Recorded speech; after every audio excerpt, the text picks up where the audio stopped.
Le Seigneur est bon. Amen. Il est vraiment merveilleux. Et son amour ne varie jamais envers nous. Peu importe ce qu'on vit, peu importe par où on passe, peu importe quoi que ce soit qui peut nous arriver ou qu'on peut des fois se tromper, son amour est invariable. Jamais Dieu ne va nous condamner. Il n'est pas celui qui condamne. Il n'est pas celui qui accuse.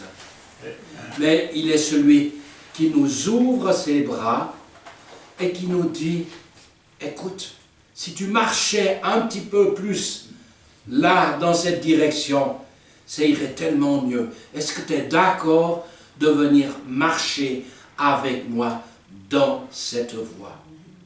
Et vous savez, il y a des gens qui ont beaucoup d'empathie, c'est-à-dire qui sont très avenants, qui ont des paroles qui encouragent, mais jamais, jamais personne n'arrive même à la hauteur du petit doigt de pied par rapport à notre Dieu.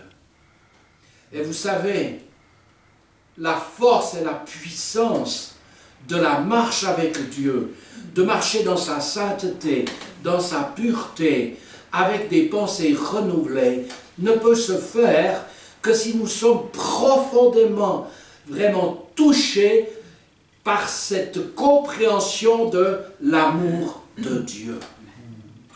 Et vous savez, cet amour de Dieu, cette image que nous avons de Dieu, c'est vrai, on n'a jamais vu Dieu. Mais on ne peut pas ne pas se représenter certaines choses.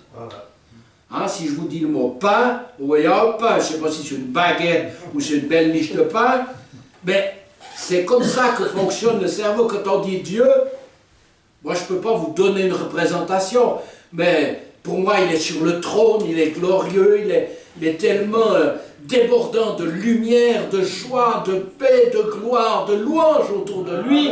C'est tellement glorieux, c'est tellement merveilleux que ça m'attire. Ça ne me repousse pas. Je n'ai pas peur de mon Dieu parce qu'il m'aime.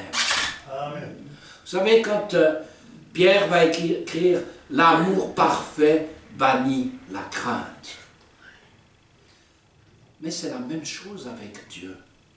C'est que l'amour parfait, quand je comprends cet amour avec la dimension, comme il est dit, on ne peut pas en connaître la largeur, la hauteur, la profondeur de cet amour, eh bien, une chose, quand on commence à rentrer dans cette réalité de l'amour de Dieu, c'est ça qui nous transforme. Ce n'est pas des « il faut »,« tu dois »,« je dois », il faut que j'arrive, il faut que je sois mieux, il faut que je m'améliore. Ça ne change rien dans nos vies. Parce que c'est basé sur nos propres forces. Et on n'est pas capable de tenir la route jusqu'à la fin de nos jours. Si vous arrivez, ben je crois que vous n'êtes plus sur cette terre, vous êtes déjà au ciel. Moi, je suis encore sur la terre, et il y a encore des choses qui essayent de me plomber. Mais qu'est-ce qui transforme? Qu'est-ce qui change ma vision? Qu'est-ce qui me permet d'aller de l'avant? C'est l'amour de Dieu. C'est pas possible autrement. On peut mettre la loi, on peut mettre des « il faut »,« tu dois », ça ne change personne. Et c'est très difficile, et soyez attentifs à ce que vous dites, mais c'est très difficile de ne pas utiliser « il faut »,« tu dois ». C'est des mots qui sont tellement habituels dans notre langage, où « je dois ». Mais c'est pas possible, je dois faire mieux. Non, non. Tu dois te laisser mieux aimer. Et vous savez, je l'ai déjà dit et je le redis, je crois que ce qui est important, c'est pas de connaître la Bible. On peut la connaître par cœur, ça ne change rien à notre vie. Pas un iota. On peut avoir une tête, avoir fait toutes les études qu'on veut, avoir fait toutes les facultés les plus hautes, être docteur de la loi, en théologie et tout ce qu'on veut, ça ne change rien, mais pas un iota. Ce qui change notre vie, c'est la mise en pratique de la parole de Dieu. C'est-à-dire de la laisser prendre sur nos vies cette réalité que Jésus, c'est mon Seigneur. Il est mon Seigneur. Hein, je vous l'ai dit, je crois, l'autre jour, il y a plus de 720 ou 760 fois où il est parlé dans le Nouveau Testament de Jésus comme le Seigneur ou du Seigneur. C'est extraordinaire. Extraordinaire. À l'exception de tout un tas d'images qu'on peut avoir de Dieu. Combien de gens ont peur de Dieu? Combien de temps j'ai eu cette image qui m'avait été dépeinte par des gens religieux avec une bonne intention. Je ne les juge pas, mais complètement à côté de la réalité de mon Dieu. Ils ne m'ont pas présenté un Dieu qui m'aimait. Oui, ils m'ont cité certains versets. Jean 3,16, Dieu est amour. Ces versets, on les citait. Mais dans tout l'enseignement qui était diffusé, c'était absolument pas l'amour qui régnait. C'était pas cette force. Qu'est-ce qu'on n'est pas capable quand on aime quelqu'un? On peut en faire des kilomètres à pied, en voiture. Si demain Evelyne me dit, écoute, je vais chez ma maman, que j'ai plus de voiture, que j'ai pas d'argent pour aller. Et sa maman est à Vichy, donc ça fait voilà, ça fait 500 km à peu près, 450. Mais si elle me dit, je ne peux pas revenir, il faut que tu viennes, je serai capable d'aller à pied. Oui, mais oui. Pourquoi? Parce que je l'aime. Parce que je l'aime. Pourquoi est-ce qu'on vient le dimanche matin? C'est une question d'amour. C'est une question d'amour. On peut avoir toutes sortes de possibilités. Mais si Dieu a prévu que l'on se rencontre entre frères et sœurs, c'est comme des bûches de bois. Vous avez déjà essayé de mettre le feu à une bûche de bois? Vous allez vider tous vos allumettes et ça ne va rien brûler. Ça fera peut-être une ou deux petites flamèches. Si vous mettez vraiment à souffler, à un moment donné, vous serez époumoné, vous n'arriverez plus, il n'y aura pas de feu qui s'allume. Mais vous en mettez une deuxième, et puis deux, trois petites brindilles. Et qu'est-ce que ça va faire? Ça va partir. J'aimais bien les voir allumer le feu au chalet, là, à Châteaudet, quand ils font le fromage, hein, quand ils mettent, je ne sais plus combien, 200... c'est combien une boîte de lait? 40? 40. Ça devait faire dans les 240 litres qu'ils mettaient dans un gros chaudron en cuivre. Et ils mettaient le feu. Et ils faisaient le feu pour faire chauffer, monter, je crois, à 27 degrés, si ma mémoire est bonne. Il y a un spécialiste qui pourrait me rectifier. 32. Ah voilà. Dites 33, ah non, 32. Mais ils allumaient ce feu et ça marchait. On ne peut pas brûler avec l'amour de Dieu tout seul. On a besoin des autres. Pas pour les juger. Pas pour voir ce qu'ils font bien ou ce qu'ils font mal. Pas pour voir ce qu'ils disent, si c'est juste ou si c'est faux. Moi, j'ai prêché tellement de choses fausses. Mais oui. Quand on n'a pas la révélation, des fois, j'ai dit des bêtises. Je ne veux pas vous les dire parce que c'est pas utile. Mais, d'un coup, je prenais conscience. Le Saint-Esprit me révélait quelque chose. Je me disais, mais pourquoi j'ai prêché ça? Pourquoi j'ai dit ça? Pourquoi j'ai culpabilisé les gens? Vous pouvez faire de l'évangélisation avec un esprit de culpabilité. Et de culpabiliser les gens pour les amener à dire, oui, je suis un pécheur, je l'ai fait. Je l'ai fait. Je leur disais, mais vous avez déjà péché? Oh, pas plus qu'un autre, on me répondait. Oui, mais c'est pas une réponse. Et puis je discutais jusqu'à ce que j'arrive à les convaincre, vous savez, comme si je vendais un aspirateur.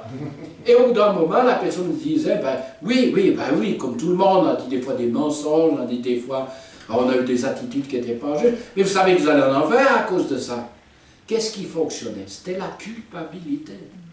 Mais si je demande à cette personne que j'ai culpabilisée d'accepter le Seigneur dans sa vie, elle va accepter un Dieu qui culpabilise. Oui, c'est ça. Mais ce n'est pas un Dieu d'amour. Je ne leur disais pas, mais vous savez, Dieu vous aime comme vous êtes. Non, je ne leur disais pas ça. Je dis, mais moi aussi, ça m'arrive encore de pécher. C'est pas ce que je veux. Mais ça m'arrive encore. Des fois, d'avoir un regard, des fois, d'avoir quelque chose qui m'énerve chez quelqu'un, ou bien quoi que ce soit, et puis d'un coup, ça arrive jusque dans ma bouche. J'essaie de faire tarir de plus en plus ça. Ces iniquités, c'est des iniquités. Il s'est chargé de mes iniquités. Mais Dieu ne varie pas dans son amour pour moi. Et ça comment on dit, ça me déglingue. Hein. ça me stupéfie. Je dis, mais c'est pas possible. Souvent, je me suis dit, mais comment tu fais pour m'aimer, Seigneur? Est-ce que j'ai fait toutes les choses de travers, que je t'ai rejeté, que je ne voulais pas marcher avec toi? Mais comment tu fais pour m'aimer? Et il me disait, je vois ton cœur, j'aime ton cœur, je vois tout ce que tu vas pouvoir faire avec moi, parce que tu vas te laisser, comme on forme si on veut faire par exemple une cruche, hein, en terre cuite, on va commencer à la travailler, on fait une motte, on fait tourner, et puis après on commence à lui donner une forme, après on commence à creuser pour lui donner. Ben Dieu, c'est ce qu'il fait avec nous. Je repensais à ce verset de 2 Corinthiens 5, 17, où il est dit, les choses anciennes sont passées, et c'est très mal traduit, les choses anciennes sont passées, toutes choses sont devenues nouvelles. Mais c'est pas vrai, c'est pas le temps. J'ai regardé encore ce matin en grec, le mot qui dit, c'est quelque chose qui est en train de changer. C'est quelque chose qui est encore à l'état, je dirais, brut, comme la pâte. D'ailleurs, hein, il est parlé d'être un vase d'honneur ou un vase vil. Eh bien, quand on est, au début, on est comme cette masse comme ça, mais qui est déjà magnifique pour le Seigneur. Parce que son sang nous a lavés, parce qu'il nous a donné son pardon, parce qu'il a changé notre vie. Et il va commencer à nous donner la forme. Parce qu'autrement, pourquoi c'est marqué que nous allons être transformés par le renouvellement de l'intelligence? Soyez transformés ou transfigurés par le renouvellement de l'intelligence. Si tout est parfait, alors ce qui est parfait, c'est votre esprit et mon esprit. Mais au niveau de mon âme, il y a bien des choses à changer. Parce que dans l'âme, il y a les sentiments, il y a aussi toute notre intelligence, toute notre mémoire, tout ce qu'on a emmagasiné, toutes nos croyances, alors des croyances justes, mais aussi plein de croyances fausses. J'avais une croyance sur Dieu qui était fausse. Et un jour, j'ai dit, mais pardon Seigneur, je n'ai pas cru le bon Dieu. C'est pas un jeu de mots, hein, quand on parle du bon Dieu, j'aime pas ça. Parce que c'est un terme un peu vil dans quand les gens parlent, ouais. Hein, mais un Dieu bon, je devrais le dire plutôt comme ça. Mais Dieu est tellement bon que c'est sa bonté, Romains 2, sa bonté qui me pousse à la repentance. La repentance, c'est reconnaître qu'on marche, que ce n'est pas juste, et c'est faire demi-tour. Se repentir, c'est pas dire je demande pardon, ça c'est la première partie, et c'est important de le faire. Hein? On demande pardon, mais ce n'est pas suffisant. Il y a des gens qui ont dit je t'accepte, Seigneur, merci, je suis pardonné, et ils continuent à marcher comme ils marchaient avant. Ils ne changent pas leurs habitudes, ils ne changent pas leur vie, ils continuent de faire ce qu'ils ont envie de faire. C'est ce qu'ils ont envie de faire pour marcher avec Dieu. Ce n'est pas la repentance, ça. La repentance, c'est une conversion. C'est un changement complètement de Seigneur dans sa vie. c'est qu'au départ, dans notre vie, c'est nous le Seigneur de notre vie, c'est nous le patron de notre vie. Bon, des fois, il y en a d'autres qui veulent se prendre pour le patron et nous commander et nous diriger. Ouais, si vous êtes dans une entreprise, votre patron, vaut mieux que vous obéissez à ce qu'il vous dit, sinon vous n'allez pas rester longtemps dans l'entreprise. Mais les patrons sont souvent très durs. Hein. C'est intéressant dans Jacques ce qui en est parlé. Mais ce n'est pas l'objet de mon message, ça. Mais ce que j'aimerais vous faire vraiment aller encore plus loin, parce que vous avez fait déjà plein de pas avec le Seigneur, mais je souhaite que vous alliez vraiment tellement plus loin dans la connaissance de cet amour de Dieu. Pourquoi? Pourquoi c'est très important d'avoir une représentation, si je peux le dire comme ça, j'arrive pas à trouver de mots pour le dire autrement, mais de croire juste qui est notre Dieu. Vous savez pourquoi? Parce que si vous comprenez que Dieu vous aime, vous allez pouvoir vous aimer. Amen. Parce que dans toutes les thérapies, dans tout ce qui est fait, on vous apprend à vous aimer. Mais c'est un amour naturel. Ce n'est pas un amour divin. Le regard que vous avez sur vous-même, c'est un regard naturel. Ce n'est pas un regard, le regard que Dieu nous a donné. Vous savez ce qui s'est passé, ça, je ne l'avais pas compris. On écoute un message avant hier avec Evelyne. Eh bien, d'un coup, j'écoute quelqu'un que j'aime beaucoup. Et voilà, il dit quelque chose, ting, ça fait tilt. C'est au sujet de ce qui s'est passé quand il y a eu la chute.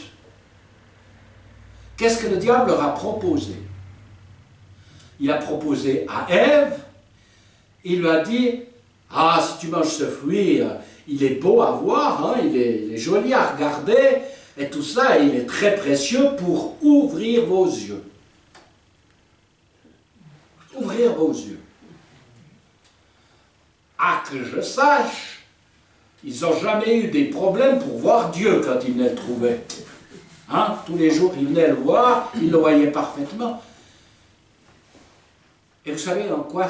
C'est toujours un menteur, le diable. Ça ne leur a pas ouvert les yeux.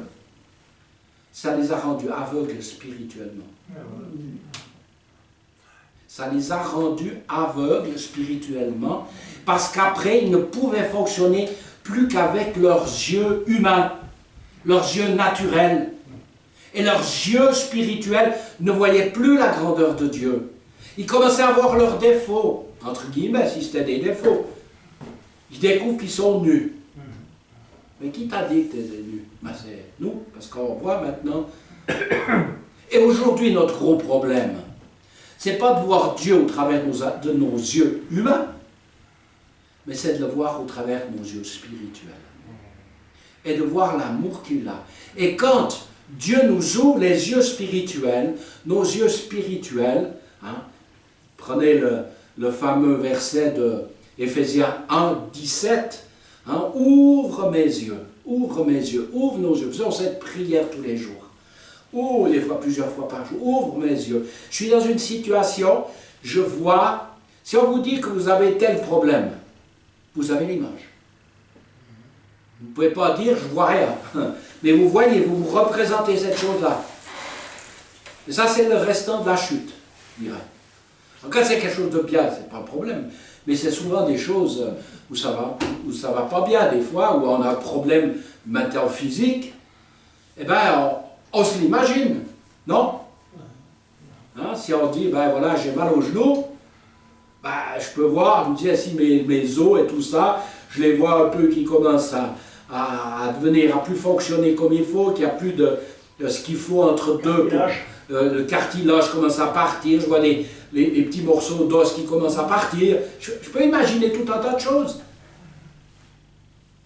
Quand on dit, tu as tel problème au cœur, tu as tel problème à tel endroit, on voit l'image. Mais on ne voit pas l'image que Dieu voit.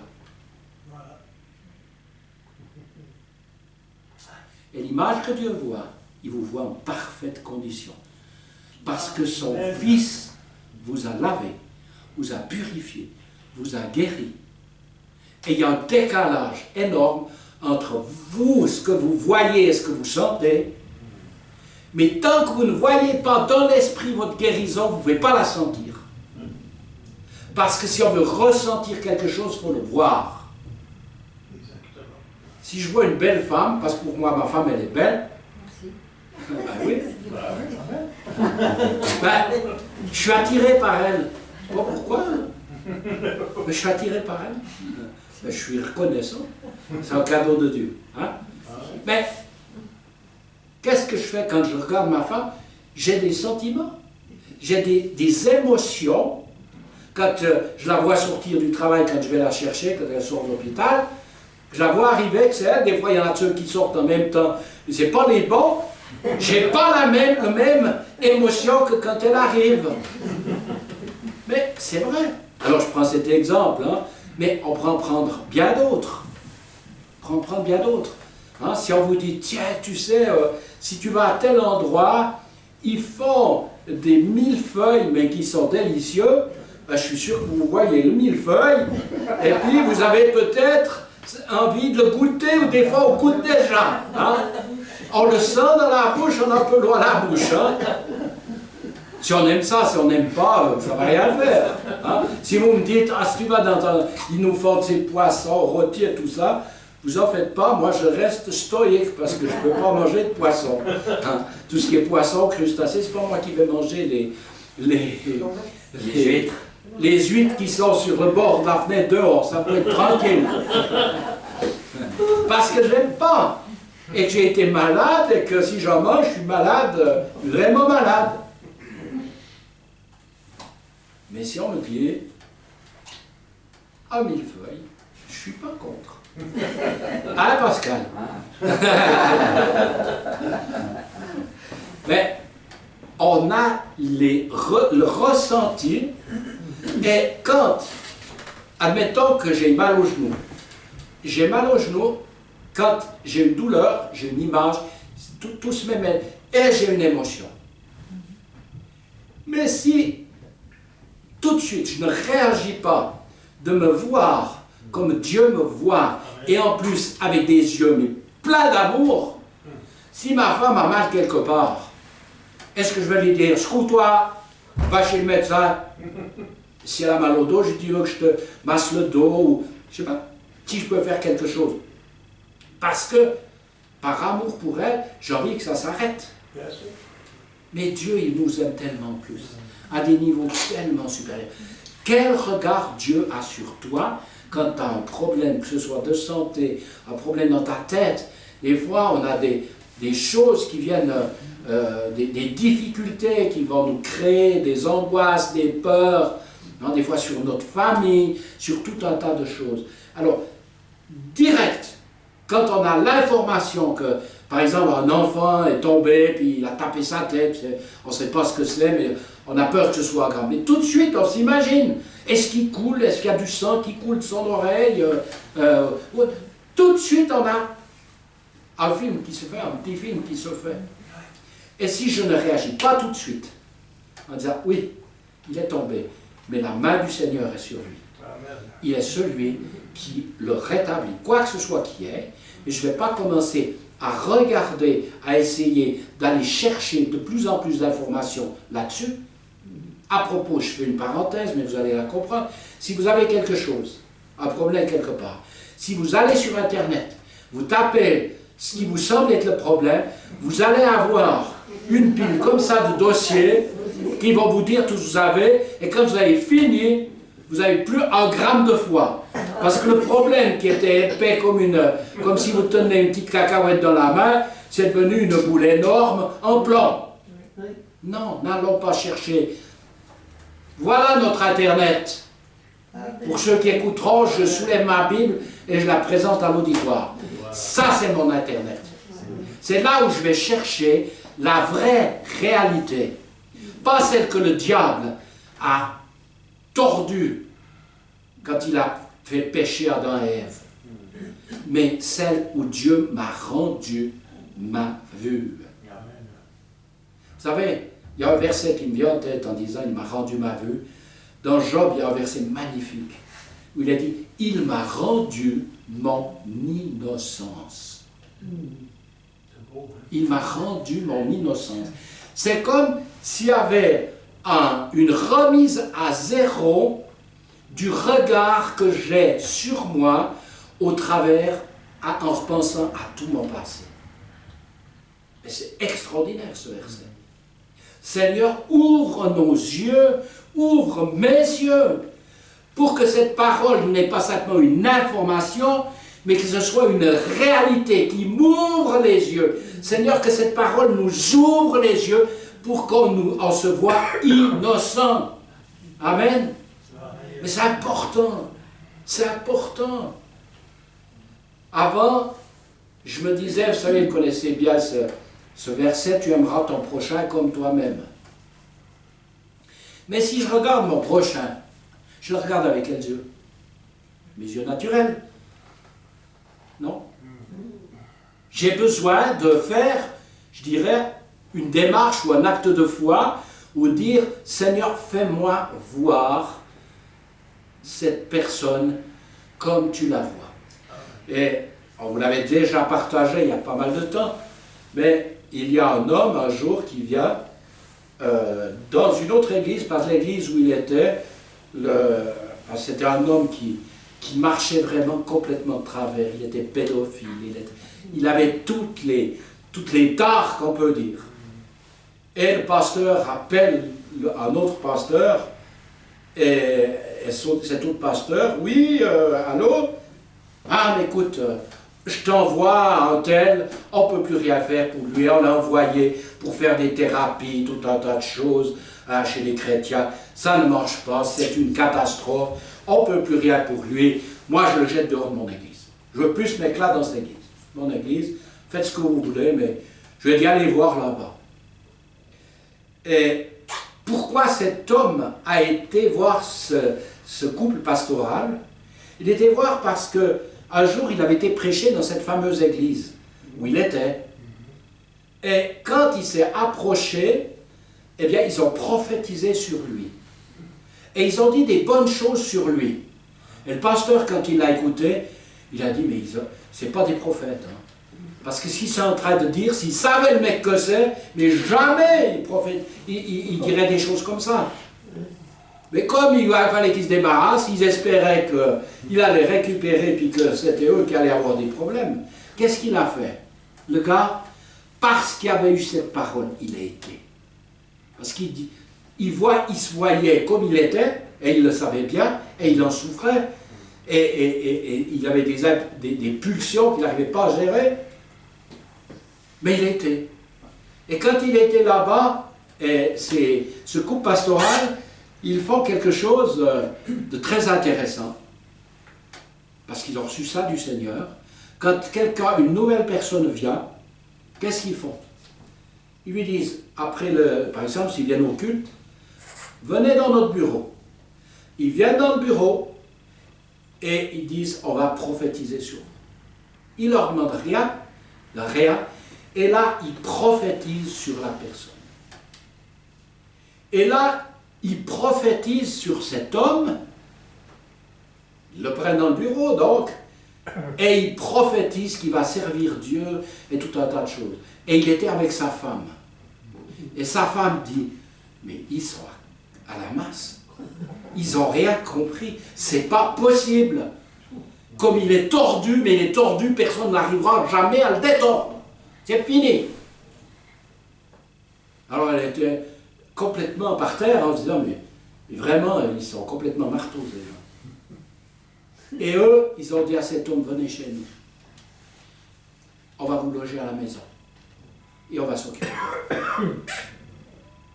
Parce qu'ils avaient le regard de Dieu sur cet homme. Ce que Dieu allait faire de cet homme. Et qu'est-ce qui s'est passé? C'est qu'il leur en a fait voir de toutes les couleurs. Des fois, ils partaient et recommençaient à faire des grosses bêtises. Et il allait le chercher dans la ville, partout, jusqu'à ce qu'il le trouve. Il le ramenait. Et tous les jours, quand il lui disait bonjour, il disait bonjour, tu es serviteur de l'Éternel. Tous les jours. C'était l'inverse de ce qu'il était.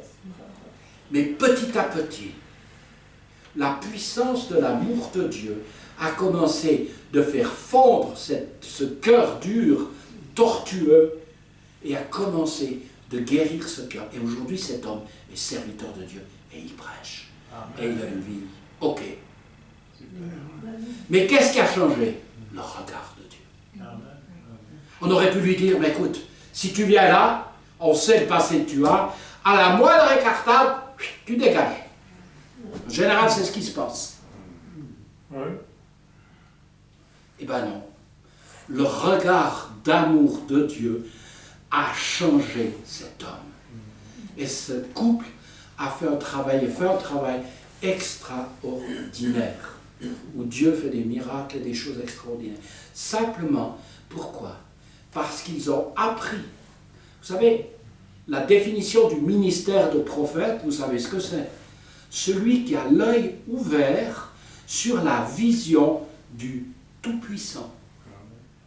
Voilà, ça c'est la définition. Donc, sur le regard que Dieu a, pas simplement sur le monde, sur ce qui va se passer, sur ce qui arrive, mais aussi sur les personnes. Sur les personnes. Il regarde avec le regard de Dieu. C'est ça un vrai prophète. Ce n'est pas quelqu'un qui va commencer comme dans l'Ancien Testament, parce que Jésus n'était pas venu. Dans l'Ancien Testament, il leur taillait des vestes, comme on dit en français, tu vas tomber, tu vas mourir, tu vas ceci, tu vas cela. C'était sous l'Ancienne Alliance. Parce que c'était comme ça. Si tu ne changes pas, si tu donnes pas tu reviens pas avec de tout ton cœur à l'Éternel, tu vas être dégagé. Nous, ça ne veut pas dire qu'on fait n'importe quoi et puis que Dieu est content, non. Quand on ne marche pas juste ou de travers, ça ne lui fait pas plaisir. Parce que quand on aime quelqu'un et que quelqu'un a mal, ou qui fait quelque chose qui va lui faire du mal, ben ça nous fait mal aussi, non? Mais cet amour qu'il a est tellement puissant qu'il va changer et qu'il va nous rencontrer si on ouvre son cœur. Simplement. Et moi j'aimerais vous dire, je vous l'ai déjà dit, mais je crois que, comme Paul, je ne me prends pas pour Paul, non, ça ne fait pas, mais il disait, je ne cesse de vous répéter les mêmes choses. Mais laissez-vous aimer par Dieu. Concrètement, comment faire? Vous asseyez bien, bon là vous êtes sur une chaise, ça va, mais vous asseyez dans votre fauteuil, dans l'endroit où vous êtes bien assis, vous ouvrez vos bras. Pourquoi? Parce que si je suis comme ça, en général, c'est pas toujours, mais c'est qu'on est fermé. Des fois on a froid et puis on a besoin c'est pas qu'on est fermé, mais quand on ouvre ses bras, quand il est dit, comme on avait fait l'autre jour, de lever, dans Timothée, de lever vos mains vers le Seigneur. Quand vous ouvrez les mains et vous regardez au Seigneur, ça ouvre en vous votre cœur. C'est une manière d'ouvrir. Mais j'ai dû apprendre ça. J'ai dû faire des dizaines de fois. M'asseoir dans le fauteuil et puis de dire, Seigneur, je te laisse m'aimer. Amen. Je te laisse m'aimer. J'ai besoin que tu m'aimes. Parce qu'il n'y a que ton amour qui peut me transformer. Ce n'est pas en essayant de le faire dans ma tête, de me dire, de redire Dieu m'aime, il est amour. Et tout. Non, j'ai besoin concrètement d'être aimé. Et qu'est-ce qui vient au bout d'un moment, si on prend le temps, parce qu'il faut du temps, si on prend le temps, la paix va commencer à descendre. Et le Saint-Esprit va déverser dans vos cœurs et dans le mien l'amour de Dieu. Vous allez accueillir.